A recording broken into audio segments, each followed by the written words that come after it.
In primetime news tonight, reliving the experience. Initially when he came in, he was just shooting generally, rapid fire. But then I heard him slow down and start shooting single fire, so I could tell that he was shooting at individuals. Jamaican Muslim in New Zealand speaks about deadly mosque killing. Parties project strength on nomination day in East Portland. We have the sights and sounds. And Jamaicans weigh in on Hero Circle development in RGR Glena Don Anderson poll.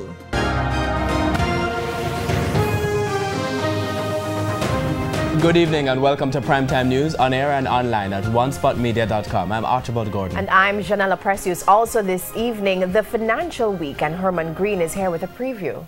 Thanks, Janella. Well, First Rock Capital Holding has set a new regional record for equity raised by a new company. We'll tell you how much, as well as their expenditure plans in the business day. And from Herman to Jordan Fort. Yes, Archie, well, we know about the physical obstacles that athletes have to overcome at champs, but what about the mental hurdles? We'll examine those in Primetime Sports Friday. There's also sports commentary, E-Prime, and weather in this newscast. But before the break, the feedback question. This team are asking, do you have any concerns about hate groups infiltrating Jamaica? You can share comments online, facebook.com/Television Jamaica, and tweet us at Television Jam. Please stay with us in news in detail after this break.